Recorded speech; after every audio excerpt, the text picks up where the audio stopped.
Good afternoon, everyone. This is day 5, The People God Picks.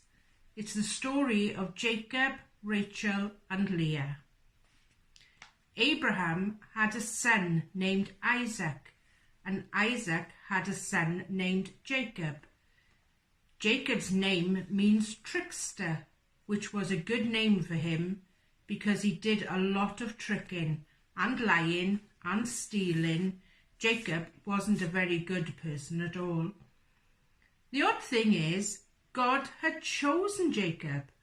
One of Jacob's great-great-great-grandchildren would be a child who would bring God back to all the people on earth.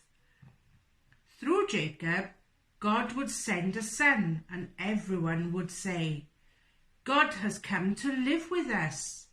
That's how it is with God sometimes. He doesn't always pick the people that we might think. One day, while Jacob was running away from his brother because he had stolen something again, Jacob met and fell in love with a girl named Rachel. No one was surprised that Jacob fell in love with Rachel. She was young and pretty. Of course Jacob loved her and wanted to marry her. Jacob was so in love that he promised Rachel's father he would work for 7 years so he could marry her. 7 years? What a long time that is. But you know what they say, time flies when you're doing something for someone you love. So for Jacob, 7 years felt like a single day. When the wedding day came, though, Jacob, the trickster, had a trick played on him. Rachel's dad had decided to have Jacob marry Rachel's sister, Leah, instead. Jacob didn't know until it was too late, and boy was he mad. He didn't want to pick Leah because he didn't think Leah was pretty enough. He wanted to pick Rachel, but God wanted to pick Leah. Jacob, of all people, should have known that God doesn't always pick the people that we might think. Sadly, Jacob didn't see what God was up to.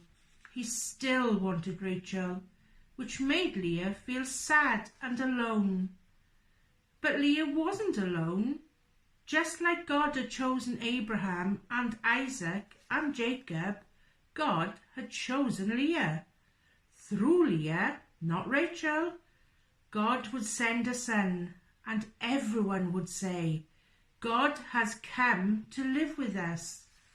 You see, God was with Leah, even when it was hard, even when her husband didn't love her, even when Jacob picked Rachel instead of her. God was with Leah. God gave Leah lots of children, and those children helped Leah feel happier than before. But what made Leah happiest wasn't her children. It was believing that one of her great-great-great-grandchildren would be the child who would bring God back. Even though, for now, Leah knew God couldn't remain. Sin drove him away. So Leah began to hope and pray, "God, will you come back to stay?"